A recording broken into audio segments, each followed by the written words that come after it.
Merci de choisir Nana FM pour vous informer et bienvenue au débat. Après la Chine, c'est le tour des États-Unis de faire don de vaccins contre la maladie au coronavirus via l'initiative COVAX. 200 000 doses donc de Pfizer sont arrivées dimanche à Lomé.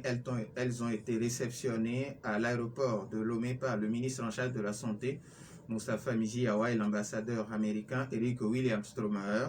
Le vaccin Pfizer-BioNTech et AstraZeneca et Moderna est l'un des plus efficaces. Il s'administre en 2 injections. Ces vaccins arrivent à un moment où les cas de contamination augmentent au jour le jour au Togo.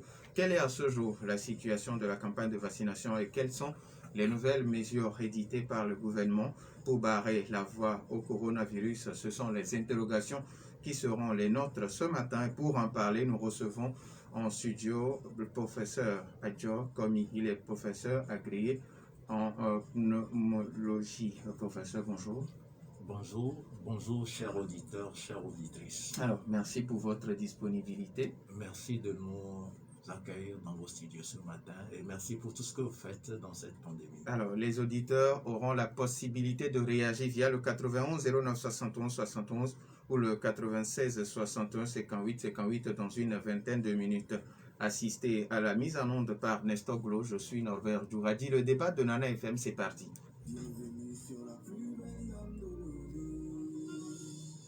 Une fois encore, merci et bonjour. Alors, donc, professeur, quelle est la situation ou bien comment évolue la situation de coronavirus aujourd'hui au Togo? Il faut dire que la situation, comme vous le constatez, évolue en dents de scie. En février, on a connu une vague sérieuse qui nous avait sérieusement inquiétés. Et après, une embellie s'est dégagée, mais depuis, cette embellie-là s'est complètement envolée. Et aujourd'hui, la situation de l'infection coronavirus inquiète de plus en plus. On connaît aujourd'hui, franchement, une vague plus importante que celle de février.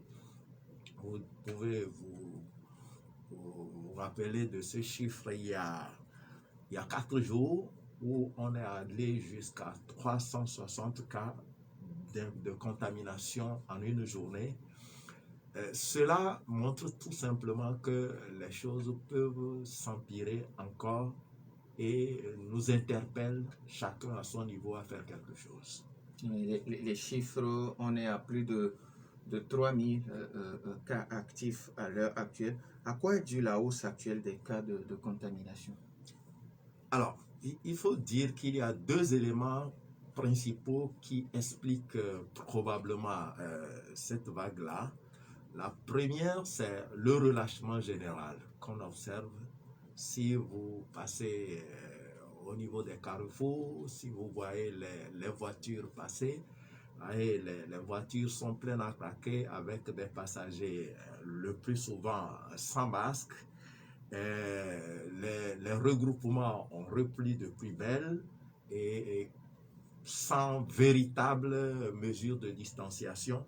C'est des éléments qui facilitent et qui augmentent le risque de contamination. Ça, c'est le premier élément. Le deuxième élément, c'est très probablement la circulation du variant Delta qui est beaucoup plus contagieux que le variant qui circulait avant et qui est beaucoup plus virulent également, qui entraîne plus de décès, plus de cas graves. Je crois que ces 2 éléments expliquent largement ce qui se passe aujourd'hui. Alors, est-ce qu'on connaît un peu plus sur ce variant Delta? Un peu plus sur ses caractéristiques, on le connaît, c'est bien documenté aujourd'hui. C'est un variant qui, on ne va pas polémiquer sur son origine, mais qui, a priori, selon son comportement, est, disons, 50% plus contagieux que ce que l'ancien variant ou bien le variant précédent qui circulait pouvait entraîner. non seulement le niveau de contamination, c'est-à-dire que quand j'ai quelqu'un qui a ce variant, il y a la possibilité de le transmettre beaucoup plus facilement. Il y a également la virulence du variant lui-même qui est sa capacité à déterminer la maladie, à déterminer les signes graves, à entraîner de décès. Et ce variant-là l'est beaucoup plus que le précédent qu'on a connu. Alors, la COVID-19, tout le monde en parle, la commission de riposte tire la sonnette d'alarme tous les jours, mais il y a peu de gens qui se soucient de se protéger, de respecter les mesures barrières. Alors, comment on peut expliquer ce laisser-aller généralisé? Vous l'avez essayé de répondre en disant, bon, il y a un relâchement. Oui, c'est un peu dans la nature humaine. Je vais paraphraser un des éminents acteurs de lutte contre la tuberculose en disant ceci: la défaillance est un phénomène naturel. Il est au-dessus des possibilités humaines d'être régulier et obéissant. Un sujet normal est un sujet qui faillit. Alors, pour dire que sont là dans notre gène, pour que cette défaillance-là ne s'installe pas dans une occasion donnée, dans une situation donnée, il faut des mesures particulières pour rappeler à l'ordre l'humain. Et donc, je crois que c'est ces mesures de rappel à l'ordre qui nous manquent.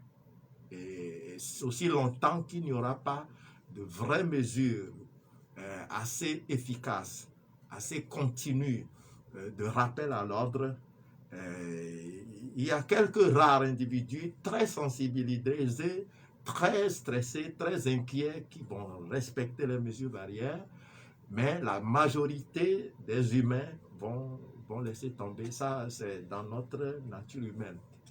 Donc, c'est humain.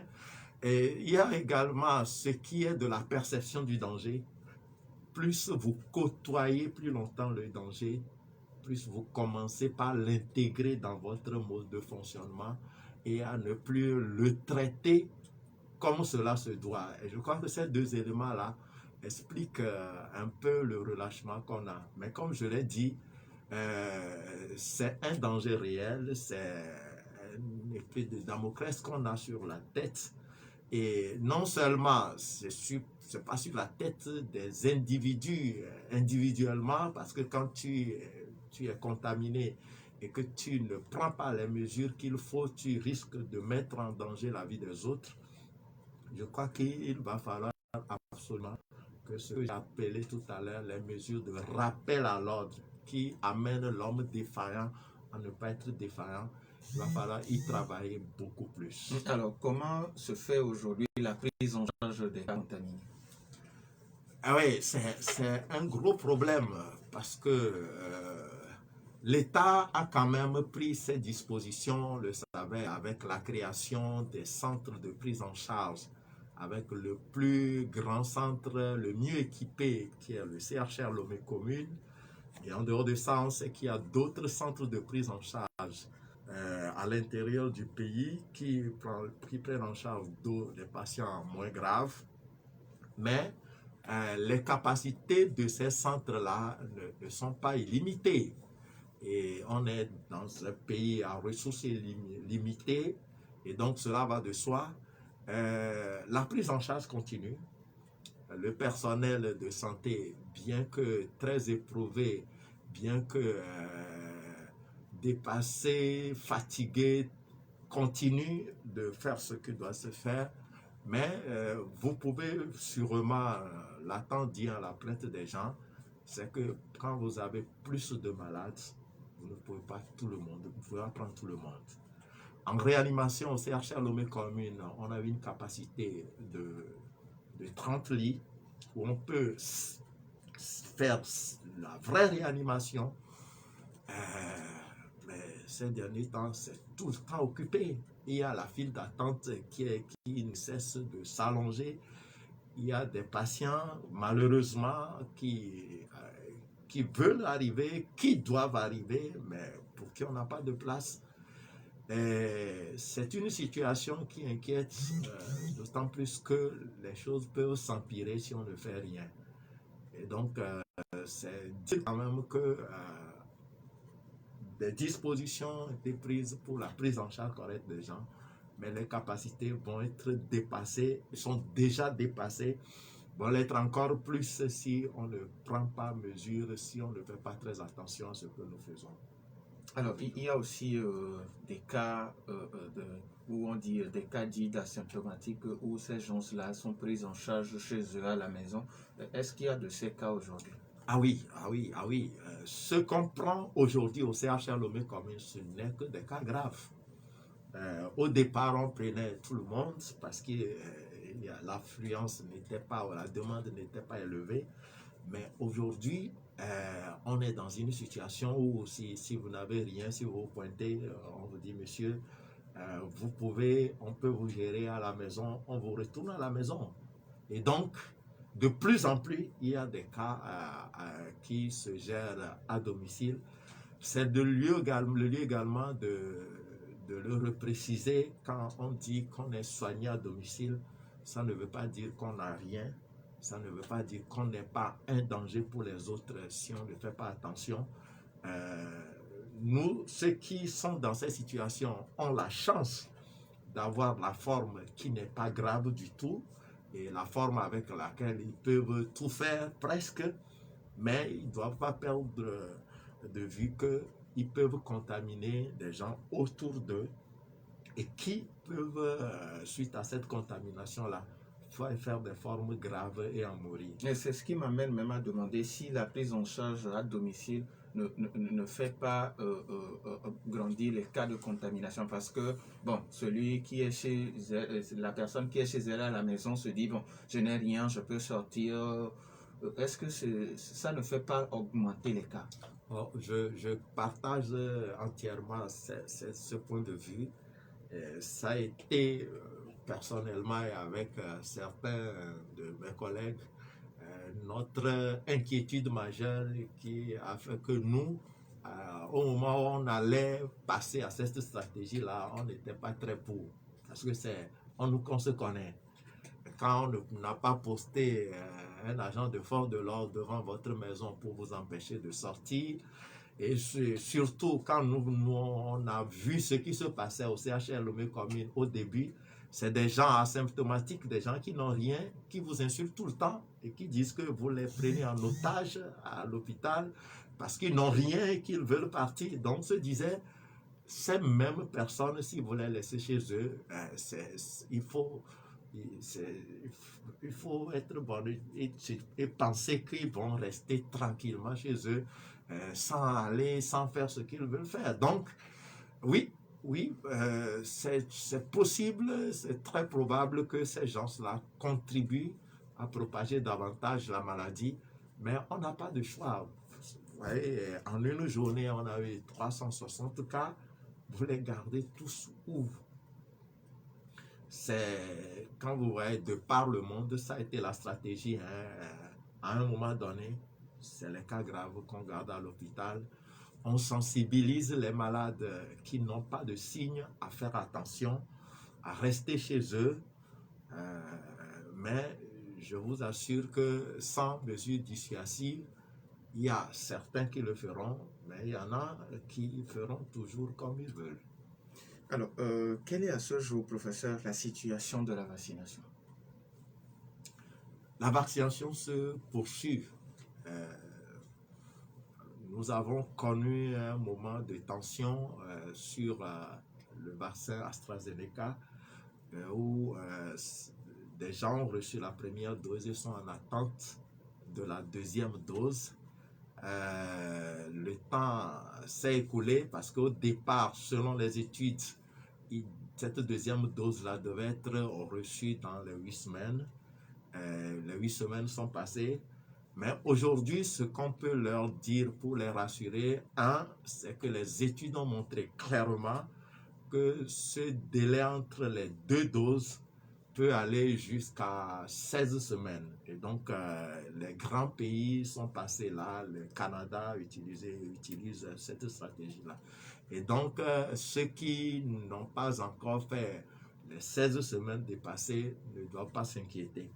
La deuxième chose pour les rassurer, c'est que hier seulement, le gouvernement a fait une annonce qui fait qu'il va y avoir une interchangeabilité entre les vaccins. C'est-à-dire que ceux qui ont reçu le vaccin AstraZeneca en première dose, et actuellement on est en attente d'un lot de vaccins AstraZeneca, mais qui n'arrive pas à temps, ceux-là vont recevoir Pfizer en deuxième dose. Ça a été fait en France, dans d'autres pays, et les études ont montré que, il n'y a pas plus d'effets secondaires qu'en recevant le même vaccin en les deux doses, et deux, que l'efficacité est aussi bonne qu'en recevant un vaccin de même type. Et donc, au départ, le Togo avait voulu faire un peu d'économie ou aller en respectant les dispositions initiales qui a donné le même vaccin à un sujet, mais dans la réalité des faits, je crois que c'est une situation donc qui permettra à ceux qui sont en attente de la deuxième dose d'AstraZeneca de pouvoir bénéficier d'une deuxième dose qui va leur conférer une immunisation, une protection quand même efficace. Alors, il est dit que pour atteindre l'immunité collective, il faut vacciner au moins 60% de la population. À ce jour, où en sommes-nous? On est très loin du compte. On est vraiment très loin du compte. On tourne autour de 5%. Ce qu'il faut dire, c'est ça qui trouble, qui irrite. Vous savez, au départ, la stratégie, c'est de privilégier ceux qui sont plus à risque, vraiment plus à risque. Et on a commencé par les personnels soignants. Donc, nous, on a reçu nos doses très rapidement. Après, on est allé sur les sujets de plus de 55 ans et les sujets qui ont des comorbidités, qui ont des maladies qui affaiblissent le système de défense. Mais qu'est-ce qu'on a observé? Les gens ont refusé de se faire vacciner. Et donc, c'est ce qui a obligé le gouvernement à ouvrir la vanne, à intégrer des sujets a priori qui ne sont pas trop à risque. Aujourd'hui, on sait que c'est une bonne chose. Je ne sais pas si on aura à temps de vaccins pour tout le monde. Et ça, on ne sait pas parce que l'offre à l'international ne suit pas la demande et nos pays ne sont pas fabricants de vaccins. Et c'est le lieu d'interpeller encore ou d'inviter ceux qui sont à risque de se faire vacciner. L'immunité collective, je ne sais pas si on l'atteindra de si tôt. Le pays fait des efforts et le Togo a commandé des vaccins, mais ça se livre à compte-gouttes. Et les variants, le virus n'attend pas qu'on se vaccine avant. Donc, c'est le lieu d'inviter encore sérieusement ceux qui sont à risque, vraiment à risque. Nous, on est un peu embêtés quand on reçoit ces gens-là à l'hôpital. Alors, les auditeurs ont la possibilité maintenant de nous appeler sur le 91 09 71 71 ou le 96 61 58 après la pause. Fatigué avec des problèmes de moteur? Boss Oil, huile à moteur révolutionnaire, débarque pour toi au Togo. Boss Oil prévient contre la corrosion et l'usure, lubrifie et protège ton moteur. En réduisant les frottements, Boss Oil assure un meilleur rendement et diminue ta consommation de carburant. Boss Oil assure la longévité, protège le moteur et lui garantit une sécurité infaillible. You are Togovi Boss Oil est la solution pour ton moteur. Retrouve toute la gamme d'huile Boss Oil dans nos boutiques à Rijalawe, à Vinci, à Didogomé, à Tigongomé. Plus de renseignements, appelez-nous au 90 90 50 18. Fierté togolaise, testée et approuvée par de grands concessionnaires en Europe et aux États-Unis. Retour dans les studios de Nana FM. Les auditeurs ont maintenant la possibilité de nous appeler. Nous avons un tout premier auditeur en ligne. Nana FM, allô? Oui, allô, bonjour. Mas, comment allez-vous? Ça va bien, merci. Bonjour à votre invité. Bonjour. Je voudrais préciser quelque chose. Et moi, j'analyse beaucoup ces choses, le cas de ce virus. Ce qui fait que, des fois, je suis comparé à un complotiste. Je ne suis pas un complotiste puisque je suis vacciné. Bon. Et il nous a dit que les vaccinés doivent continuer à respecter les mesures barrières. Les vaccinés peuvent infecter leur entourage et les vaccinés peuvent être infectés mais ne vont pas développer les formes graves. C'est sur ça que moi je me base pour dire que j'ai comme l'impression que Delta est apparu après la vaccination. Donc, ce que moi je dis aux gens, c'est plutôt maintenant de plutôt se faire vacciner pour éviter les formes graves. Parce que je me suis fait vacciner au Pfizer, j'étais parmi ceux qui doutaient. Donc, c'est pour dire tout simplement que mes analyses ne sont pas pour décourager les gens. J'ai observé et maintenant je suis parmi ceux qui encouragent à vacciner. Et pour terminer, l'interchangeabilité des vaccins, je suis vraiment heureux que le professeur l'a confirmé, parce que moi je l'avais proposé et votre invité qui était là le jour m'avait dit que c'est impossible. Oui, oui, je me rappelle. Allô? Oui, je me rappelle bien. Voilà. Et alors que je me disais que c'est le même virus, pourquoi on ne peut pas interchanger vaccin? D'accord. Merci beaucoup, bonne journée. Bonne journée à vous. Ma contribution. Oui, merci. 91 09 71 71, Nana FM, allô? Oui, allô. Bonjour Pélé. Bonjour. Et allez-y. Bonjour, monsieur. Bon, d'abord, quand la Covid est arrivée, bon, on a fait sortir le vaccin. Et après tout, il y a le Delta. Et c'est le même vaccin. C'est-à-dire, les vaccins sont sortis avant Delta. Bon, c'est là où moi, je suis un peu gêné. Je ne sais pas comment on peut trouver le vaccin avant la maladie. Ah, il faut m'expliquer bien là-bas. Deuxième point, il faut que tout le monde soit vacciné. Docteur, il faut demander au gouvernement de passer de maison en maison pour vacciner les gens.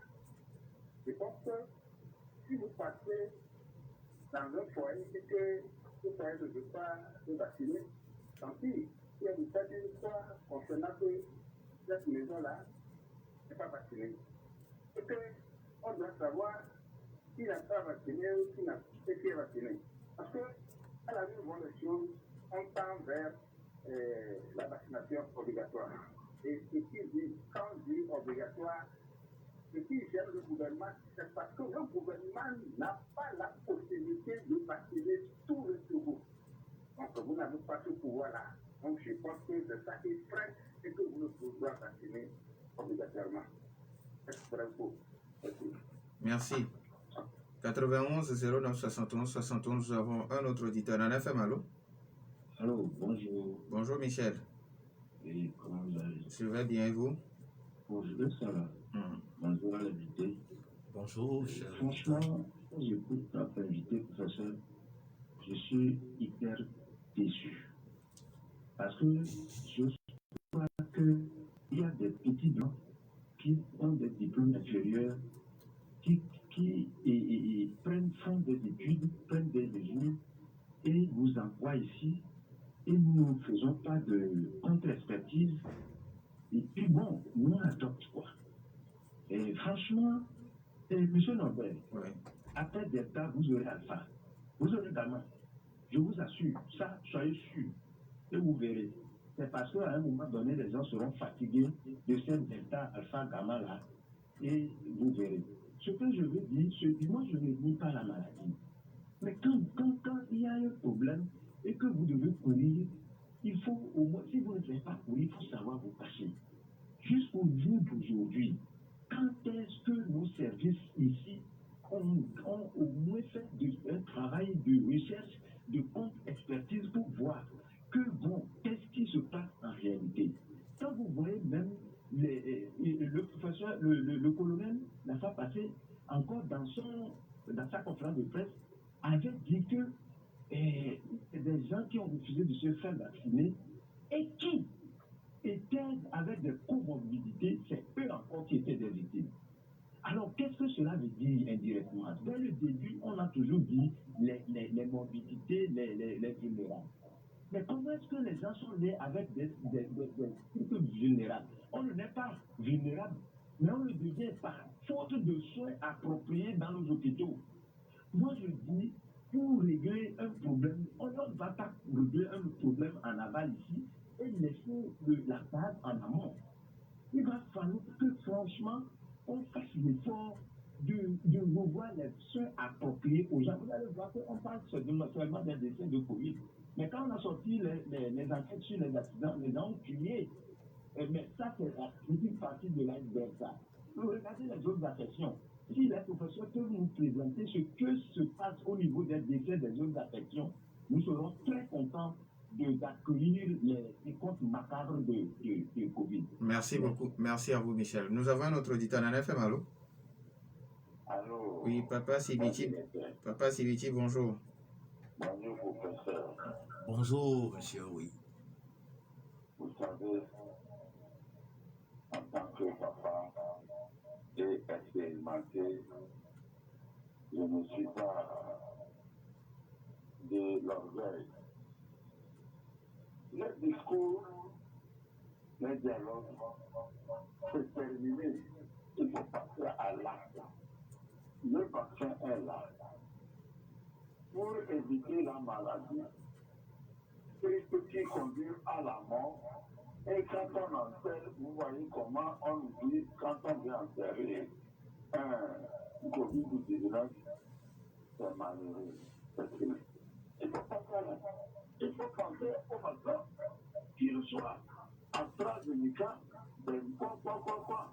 Allons-y, allez-y, moi, et le doubler d'efforts. J'invite le gouvernement pour qu'est-ce qu'il faut se dire? Il faut faire des contrôles dans les rues, dans les petits coins.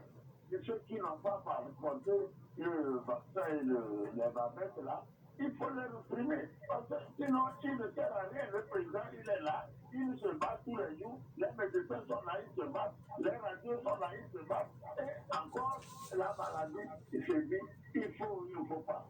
Pas de discours. Moi, c'est passons à l'acte. Merci beaucoup. Merci à vous aussi. D'accord. Professeur, vous avez suivi avec attention les apports et les questions des uns et des autres. Vous répondez pas, vous voulez répondre par le dernier ou bien par le haut? Bon, ok, peut-être par le dernier, c'est lui dire merci. Je crois que c'est ce que j'ai dit. Il faut véritablement qu'on renforce les mesures de rappel à l'ordre pour que chacun fasse ce qu'il doit faire. Les vaccins sont là. Bon, pour le moment, on n'en a pas en quantité, donc on ne peut pas obliger les gens. Mais ceux qui sont à risque, les vulnérables, doivent y aller. Et c'est déplorable qu'à l'hôpital, on reçoive des gens, 70 ans, diabétiques, hypertendus, qui viennent dans un état grave, non vaccinés. Eh bien, on se demande, si tu as refusé le vaccin, c'est que tu as accepté mourir de Covid, quelque part. Et donc, c'est des choses qui ne nous plaisent pas. On veut traiter avec beaucoup d'empathie et détermination les gens, mais il faut que chacun s'occupe, essaie de préserver sa vie pour qu'on l'aide à la préserver. C'est ce qui m'amène aussi à parler rapidement de l'avant-dernier qui a parlé de manque de contre-expertise et que ceux qui sont vulnérables, c'est faute de soins. Je veux dire que c'est pas toujours vrai. On n'est pas égaux. Hein. Quand vous voyez dans la nature, vous voyez des géants qui soulèvent facilement 50 kilos de poids et qui les jettent. Mais vous avez des nains, des tout petits. C'est comme ça qu'on est sur le plan immunitaire. Et puis, il y a des maladies. Quand vous êtes hypertendu, l'hypertension, quand ça s'installe durablement pour la vie. Quand vous êtes diabétique pour la vie. C'est ces sujets-là qui sont fragiles. Vous êtes drépanocytaire, vous l'avez toute la vie. Votre système immunitaire est faible. Ce n'est pas la faute du système de soins. Alors, le système peut vous aider à mieux vous prendre en charge, mais ce n'est pas le système qui vous a affaibli. Et donc, vous devez vous reconnaître comme étant différent, comme étant un peu plus faible que les autres et profiter des occasions. Si on propose des vaccins à des gens qui sont affaiblis et qui refusent d'aller se faire vacciner, qu'est-ce qu'on peut leur faire d'autre si vous demandez que le système doit les soigner? Ça fait partie des soins. Donc, c'est important que chacun puisse prendre ses responsabilités. On n'a pas tout le plateau pour tout faire. Il n'y a aucun pays n'est capable de tout faire. Vous avez vu, le vaccin est arrivé.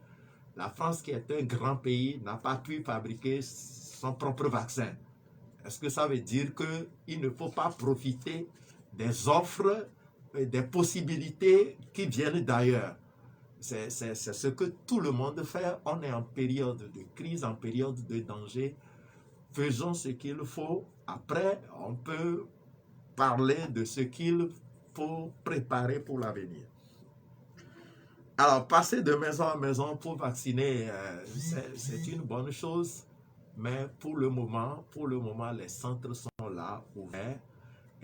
Allons-y. Je l'ai déjà dit, il y a une tension sur l'offre et c'est difficile d'avoir suffisamment de vaccins pour passer de maison à maison. Allons déjà dans les centres de vaccination et faisons-nous vacciner quand c'est possible.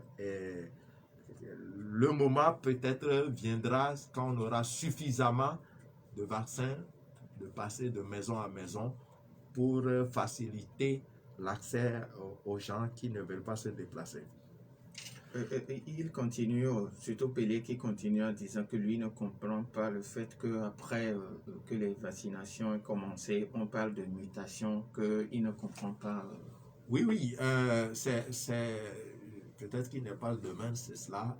Un virus par définition est un agent qui change fondamentalement parce que le virus détourne la machinerie de l'organisme pour fabriquer ses composants. Et dans ce détournement-là et dans la fabrication des composants du virus, il arrive parfois où l'organisme fait des fautes, des erreurs dans les agencements.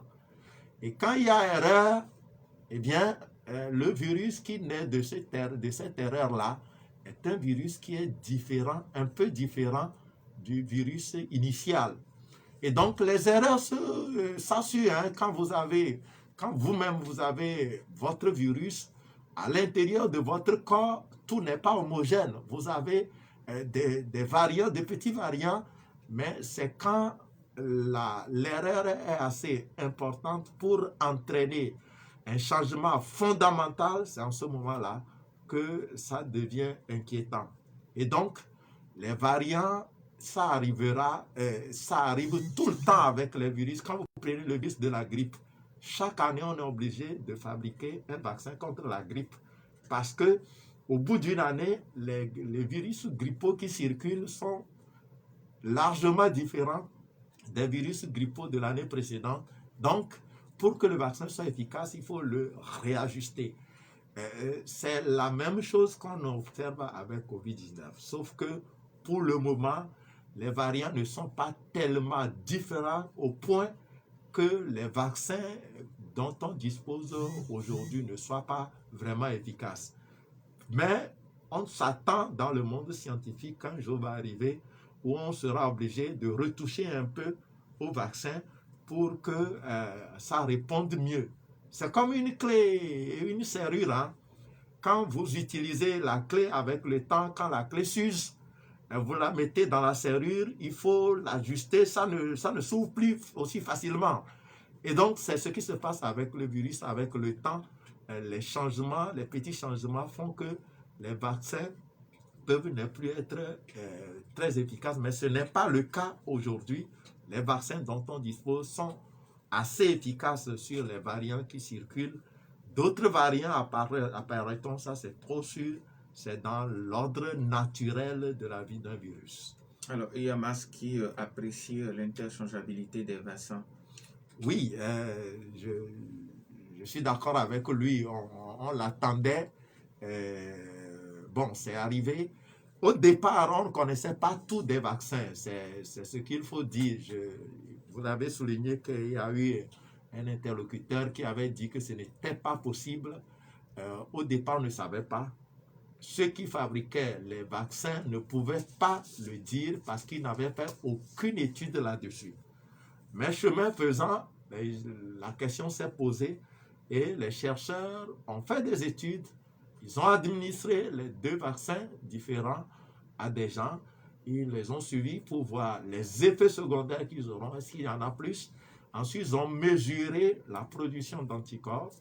Ils se sont rendus compte qu'ils produisaient aussi en quantité suffisante et en qualité des anticorps, ce qui a fait que on a fini par l'envisager et qu'on l'utilise aujourd'hui, donc c'est une bonne chose. Alors, professeur, il y a des citoyens qui se plaignent du mauvais accueil sur les sites de vaccination. Ceux qui s'occupent de la vaccination font un effort pour concilier ce surcharge de travail avec ce qu'on fait au quotidien. Je ne sais pas dans quelles conditions les gens ont été mal reçus ou mal, je ne sais pas. Mais ce qu'il faut, il faut qu'on soit un peu patient. Les agents de santé font beaucoup d'efforts, mais il peut arriver que sous l'effet de la fatigue, que quelqu'un est maltraité. Ce n'est pas une bonne chose, mais il faut comprendre. Mais ce que je voudrais également souligner, c'est irritant, vraiment irritant. Moi, je me suis entretenu avec un collègue la fois dernière qui se plaignait exactement, qui n'a pas été bien accueilli, un personnel de santé qui, au moment où on nous a demandé de se vacciner, il a refusé de se faire vacciner et qui maintenant va bousculer les gens pour qu'on lui fasse un vaccin. On ne l'a pas bien accueilli, évidemment. Vous voyez, ça irrite. Si vous avez, par exemple, 60 ans avec hypertension, au moment où on avait, dans ce pays, réservé un temps et réservé les vaccins pour ces tranches-là, les gens ont refusé. Si aujourd'hui, les mêmes personnes vont bousculer les vaccinateurs pour qu'on les vaccine, il y a parfois quelque chose qui irrite. Et donc, c'est des choses qui peuvent amener les agents à mal parler. Moi, j'ai assisté à une scène avec un collègue de la prise en charge la fois dernière, qui est un monsieur qui était hospitalisé, se plaignait tout le temps parce que les gens ne sont pas très souvent avec lui. On a quand même une 60aine de malades à suivre et les équipes, c'est des équipes de 6 personnes qui tournent. Et parfois, ils peuvent être à 3 à 4 sur une seule personne pendant une 30aine de minutes. Ça va de ça qu'on ne peut pas être avec des gens tout le temps. Alors, quand on a vérifié ce monsieur de la 60aine qui a des comorbidités, donc des gens fragiles, à qui on avait proposé le vaccin, c'est un monsieur qui n'a pas reçu de vaccin. Mais le collègue a fini par lui dire, mais monsieur, on est déjà surchargé, vous devez être vacciné, vous ne l'êtes pas. Si vous avez choisi de ne pas être vacciné, c'est que vous avez choisi librement faire Covid. Ne venez pas vous plaindre parce qu'on ne s'occupe pas de vous correctement. Ce n'est pas une bonne chose. Je ne cautionne pas qu'on dise ça, mais les agents de santé ne sont pas des gens, des robots programmés pour agir et qui n'ont pas de sentiments, qui ne le pas. Et donc, chacun n'a qu'à faire un effort pour faire ce qu'il faut faire. On ne va pas tout demander des autres. On ne va pas tout exiger des autres au moment où on refuse de faire le minimum. Alors, docteur, il y a aussi ce problème d'horaire où des gens, même il y a une collègue de la maison qui est allée dans l'après-midi où on lui a dit bon, qu'ils ont déjà fini leur mission de la journée alors qu'il n'était même pas encore 15 heures. Oui, le temps, les horaires, comme je l'ai dit, hein, c'est, par exemple, moi j'ai un agent de mon service qui a été affecté à la vaccination. C'est l'agent-là qui me fait des explorations en spirométrie. S'il part, mon unité de spirométrie est fermée jusqu'à ce qu'il revienne. Et quand il revient travailler. Et c'est pareil ailleurs, on essaie de les libérer, mais quand on te libère, il y a quand même du travail, tu reviens faire le travail. Les horaires de travail, c'est de 7h30 à 14h30. C'est ça, ils travaillent en journée continue. Et c'est normal qu'à 15h, si vous pointez, et quand ils ont fini, ils vont vous dire de revenir le lendemain. Je comprends quand on a fait une longue distance, quand on a laissé ses occupations pour aller se faire vacciner et qu'à l'arrivée, on vous dit on a fini, on ne peut pas vous recevoir, ça peut faire mal. Mais comprenez que c'est des gens qui sont sollicités et qui sont parfois fatigués et qui sont parfois obligés, après la vaccination, d'aller faire autre chose encore dans le système de soins.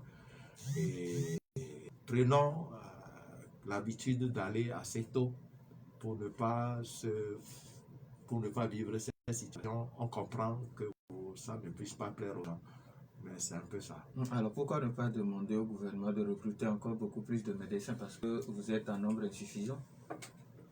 Ça, c'est une bonne chose. Mais c'est ce que j'ai déjà dit. Nous, on est très exigeants, très exigeants quand on doit demander des choses pour la prise en charge des malades. On demande encore. Mais quelque part, les gens nous déçoivent. C'est l'exemple que je vous ai donné typiquement. On demande aux gens de se vacciner. Ils refusent. Et ils veulent maintenant qu'on étende les capacités des lieux de prise en charge pour qu'ils tombent malades, pour qu'on les prenne en charge. Mais c'est pas sérieux ça. Faisons ce que nous devons faire et exigeons après des autres ce qu'ils doivent faire. Alors, professeur, votre mot de la fin en 30 secondes. Alors, c'est dire tout simplement que la situation est de plus en plus inquiétante, compte tenu de l'importance des infections et compte tenu également de la capacité de ce nouveau variant, du variant Delta, à induire de la maladie, à induire des cas graves, à induire des décès qui surviennent de plus en plus chez des sujets jeunes, de plus en plus chez des sujets qui n'ont pas de comorbidité. Et donc, aujourd'hui, nous avons la possibilité de nous faire vacciner. J'invite surtout les sujets âgés, ceux qui ont de comorbidité, à faire un effort pour aller se faire vacciner. Ce n'est pas compréhensible que ces sujets fragiles arrivent encore à l'hôpital dans un état grave sans qu'ils n'aient été vaccinés. Ça, c'est mon mot principal. Et la deuxième partie de mon mot, c'est attention, continuons, faisons un effort pour respecter les mesures barrières. Il ne faut pas toujours attendre qu'on nous menace de sanctions avant de le faire. C'est pour notre propre survie, c'est pour notre propre bénéfice. Merci à vous, Komi Adjo, professeur agrégé de pneumologie. Merci à vous aussi. Fin de ce débat mis en onde par Nestor Gros. Je m'appelle Norbert Djouradi. Bonne suite de nos programmes.